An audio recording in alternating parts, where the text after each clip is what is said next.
The path to coverage is paved with good intentions. Pardon the terrible pun, but in functional verification, we write coverage models with the best of intentions, but often fail to measure coverage on our actual verification intentions, leading to bug escapes. Hi, my name is Adnan Hamid, and I am founder and CTO at Breker Verification Systems. In this brief talk, I'd like to discuss the limitations on how we think about coverage and how we can do better. It is 2023. Why are functional flaws still the biggest business risk when developing an ASIC? Why don't we see these issues when looking at layout rule checks, in timing analysis, or logic synthesis? What is so special about functional verification where we achieve our stated coverage goals but still have bug escapes? Could it be that we're not doing a good job of measuring coverage of our actual intended functionality? One problem with the prevalent coverage strategies is that we tend to forget that covering 100% of our implementation is not equivalent to covering 100% of our intent. Consider we're building a calculator and forgot to implement the divide function. We could get 100% implementation coverage, but we still haven't built what we intended to build.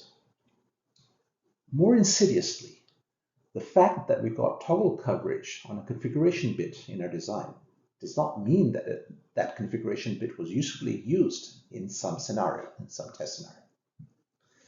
So the question becomes, can we find a better way to think about and capture our intent coverage? Is capturing our intent coverage hard? Maybe not. Let's consider a little toy SoC for a camera subsystem. Maybe I have multiple CPUs, multiple memories, a complex fabric. Maybe I have an input device in the form of a camera that can capture images. Maybe an output device that can display images. Maybe a storage device that can read and write an SD card. And maybe a photoprocessor device that can encode and decode pictures.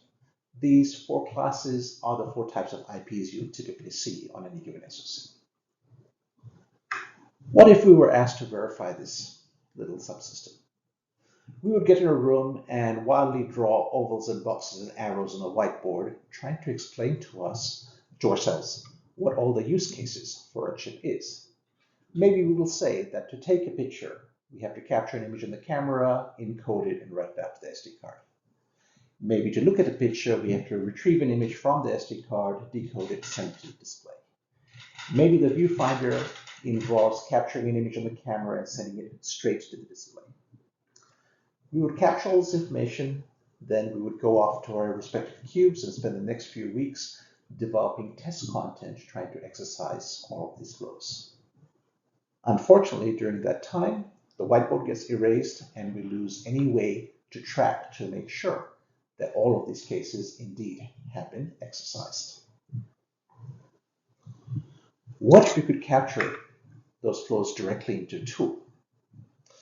Well, this would comprise a hierarchy of flowcharts of UML 2.0 activity diagrams that describe what a device does. So not only would we have the top level flow describing all of our use cases, maybe I could double click into the camera image and the camera block and have a lower level flow that shows what are all the use cases for the camera block directly.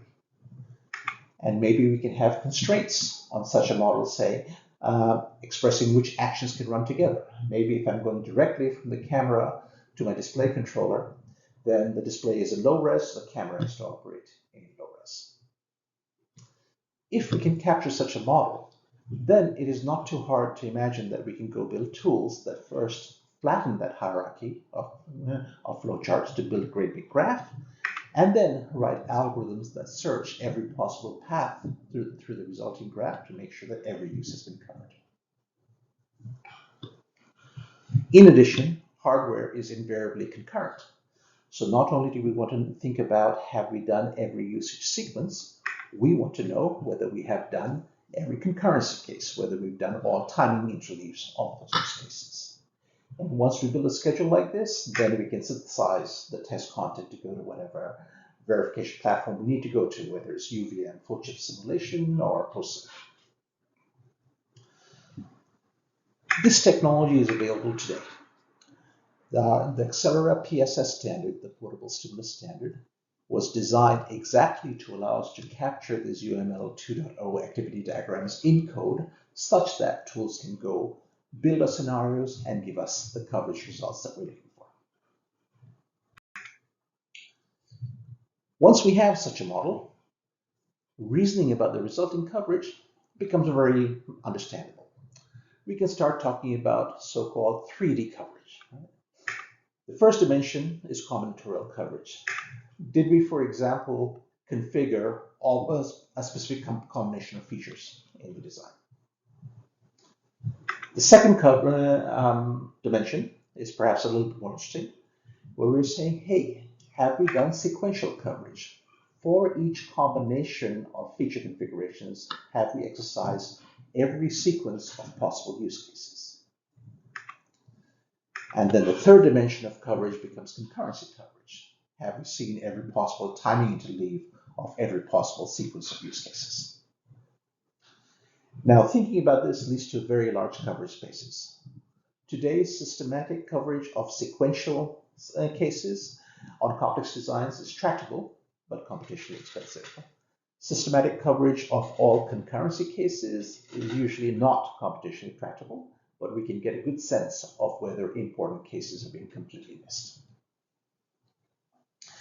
In any case, this approach to thinking about coverage gives us a calculus to reason about the cases that we have to go hit and gets us closer to reducing scope for landscapes. And our PSS 2.1 standard that is soon to be published, the coverage modeling over there explicitly allows us to measure this kind of coverage. Okay, you say, I can see this approach working for SOC end-to-end use cases. But what about the many micro-architectural cases that must be covered, the details of how I implement my design?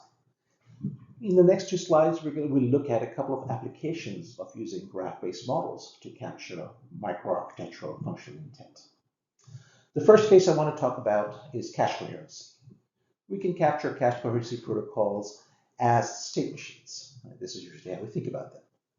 State machines are already graphs and can mechanically be turned into a flowchart-based model.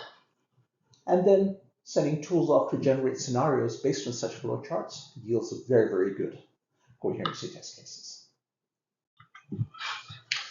A second application I'd like to talk to you about is security, specifically verifying the hardware root of trust problem. Can we prove that only privileged masters can reach secure data in our system? It turns out that we can model all possible transaction paths through our SOC as a big flowchart, including every security checkpoint or firewall where there are rules on what transactions are allowed through and which transactions are not allowed through. In such a model, typically 80% of the paths are negative tests in the sense that they are proving that the hardware correctly rejects malicious accesses, and only 20% of positive tests where we're proving that properly authorized accesses can see the data that they should see. Once you build out a model, we can go use our systematic path coverage closure mechanics to provide assurance that every single one of these cases have been exercised and work as advertised. I hope in this talk I gave you some ideas that is helpful in thinking about how you think about functional coverage and how you might get your functional coverage intentions into your actual coverage models that you measure. Thank you very much.